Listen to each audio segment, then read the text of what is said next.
sophomore team, the Pelicans, and he went off 46 effortless points. I thought they were effortless. After the game, LeBron posted AD's stat line on his Instagram story with the caption, "We still gave too much for him, huh? Monster."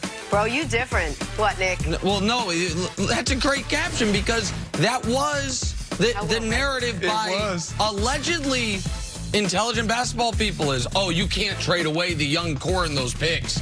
And that young core, and by the way, the last piece of that young core might be getting traded away soon. Hey, man, you need to watch what your trainer says on the gram. You might get shipped out as well. This is a league of grown men, of veterans. And Ingram, by the way, is playing sensational basketball in New Orleans. He is. And he might turn into an all-star as early as next season, maybe even this season. But they're doing in LA this year. Well, come on, this was anyone that argued the Lakers gave up too much. Just remember who they are, write it down, and the next time they have a hot basketball opinion, just be like, well, you did say that Anthony. You can't lose Josh Hart in your 2025 first-round pick. What are you gonna do? Give me a break. A break. Got all that? 106.99. The Pistons, 37%, but they do hit 11 of 26 from 3. The Lakers only 6 from 23. They were 1 for 9 in the second half. The Pistons got to the line 35 times. The Lakers only 23. Points in the paint, though, hella 66 to 32. And the blocks, 20 to 6. LeBron James was 9th triple-double this season. He's now speaking in the locker room. Mike. So the 20 blocks are the most in the NBA, I think, since going back to 2001. What about your bigs and the way your roster is constructed and just how tonight went, had the game go like it did without rim protection? I mean, I think it's just an unbelievable feat, a remarkable feat. Dwight, JaVale, and AD, they make it easy on us. You know, they make it easy on us, and we try to contain a lot of these small, quick guards, you know, a lot of these rim attackers, and know that you have that safety net, you know, behind you with JaVale, you know, Dwight and AD. It's a heck of a luxury. There were some games in Cleveland where you were the rim protector, it seemed like, as in small lineups. So what's it like just for you and the rest of the guards in the perimeter to play when you know you have that throughout the game? Well, we know we can pressure up on a lot of guards. You know, this is a three-point shooting league, so we just our responsibility is to try to run guys off the line. You know, you can get beat in this league a lot with the three-point shots, so we try to force guys into the mid-range, to the post, and also to rim attacks. And we know we have that protection from our bigs that they clean up a lot of mistakes for us. It happens a lot in the NBA. Get a lead, the other team comes back. You've seen it a million times. So how does that impact the way you play, if at all, just with the way these last 3 games have gone? Me personally? You and the team. You just try to execute every possession. Every possession is its own game. Offensively and defensively. I don't get too high or too low. You get excited about plays. You get down sometimes with some plays when you know you made a mistake, but I always stay even with the game and wait till the zeros and then assess the game from there. But we played a heck of a game. The team came in and they played extremely hard. They were super well coached, and they did a heck of a job of taking us out of a lot of things that we want to do offensively, and we just do the same with them. How encouraging is it to have a film session where you look at the Pelicans game and realize you get way too many paint points, and then have this type of night where there was such good rim protection with all those block shots? Well, we take that's one thing about our team. We take those film sessions very seriously, and we just try to build from that. And we want to continue to have growth mindset, and that was part of film sessions. Transition defense and points in the paint from that Pelicans game. We grew from that. You had one of the most finished blocks in NBA history. Is block shots kind of an underrated stat? No, I don't think it's an underrated stat. I mean, anytime you have someone that could protect the rim or you can get back and get a chase down block, a chase down, you look at, what I was able to do in finals. You look at Tayshaun Prince block against Reggie Miller. So those are always momentum plays as well, but you have some of the greatest shot blockers in league history who's dominated the game. I mean, we have one, and Dwight, who's done it throughout the course of his career. JaVale's done it throughout the course of his career, obviously AD, and there's been some great ones that come around in this, throughout the franchise history too. So, when you have guys that's able to change the trajectory of the shot, and also either, block the shot or just make, guard forwards just change their shot, or even bigs like tonight, it's very key to your defense. We were talking a lot of AD's lob catchability at the end of the last game. It's nice to get back in the first quarter, remind people that you can catch some less too. Who? Me? Yeah. first quarter. Which one? Bounce pass. Oh, dang, I did catch a lob today. Yeah. I did catch a lob today. Casey, he tested me. He tested me, so I had to go there and get it. But, great pass and great setup, on the side out of bounds. Brian, I know you're focused on your group, but with the Knicks in town to face you guys, I was just curious. What was really made the coaching change and let David Fizdale go? I don't know. I didn't really have, too much of a reaction. I think the conversation was talked about quite a while.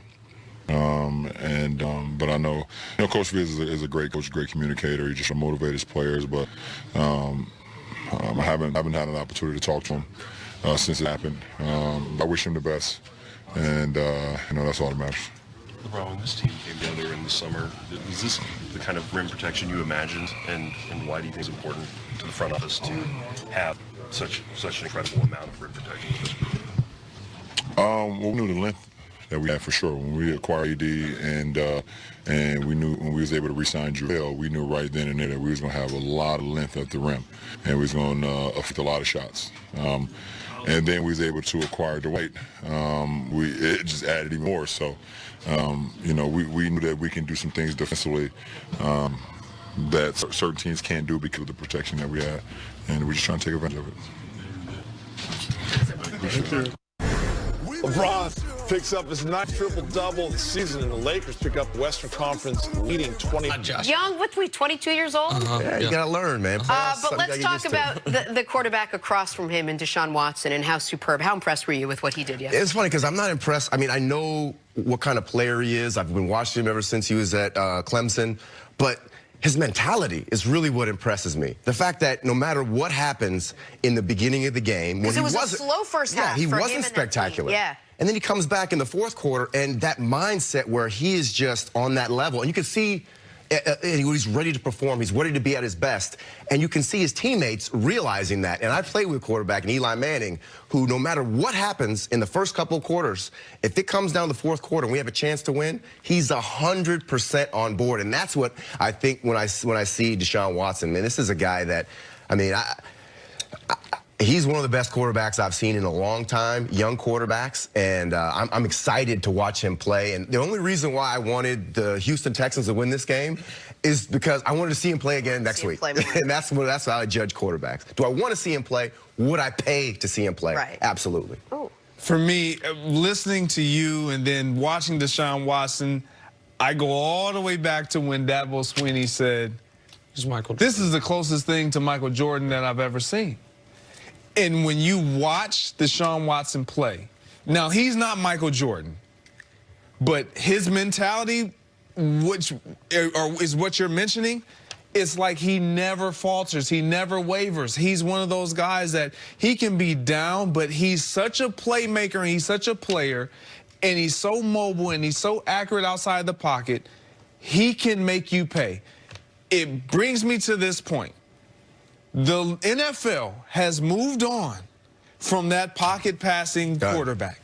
That pocket passing quarterback, standing duck, is getting left in the wanes. Sure. And it's because of right? It's because of guys like Deshaun Watson, Lamar Jackson, Patrick Mahomes, Russell Wilson, Josh Allen. These guys can extend the plays, but they can still make plays down the field. Deshaun Watson can do it with the best of them. He had an electric game. And again, you said this earlier, he needed this. He needed this based on what they experienced last year. And even when you look at his duels against Patrick Mahomes and against Lamar Jackson, he needed to win a big game against a really good team. Sacked 7 times, slow first half, and was able to do what he did despite his head coach. Yeah, he's spectacular. He is. He should have been.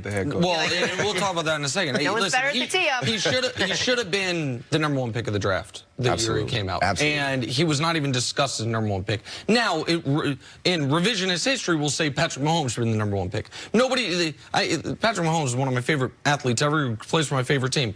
When the Chiefs traded up in that draft, I thought they were trading up for Deshaun. I was devastated when they didn't. I was like, this guy from Texas Tech. So, like, Mahomes turned into this. Deshaun's always been this. Yeah. And the fact that he was the third quarterback taken, the fact that he was not even discussed for the #1 overall pick, it's lunacy. And he's proven it every single week of his career. When he first came into the NFL, coming in at halftime of week 1, because Bill O'Brien didn't want to start a rookie. Instead, he started Tom Savage. Yes. And then he immediately goes on a record-breaking 6-game stretch. Yeah. Then he blows out his knee in practice. Last year, with the worst offensive line in football, carries them to the postseason. But then in the postseason, when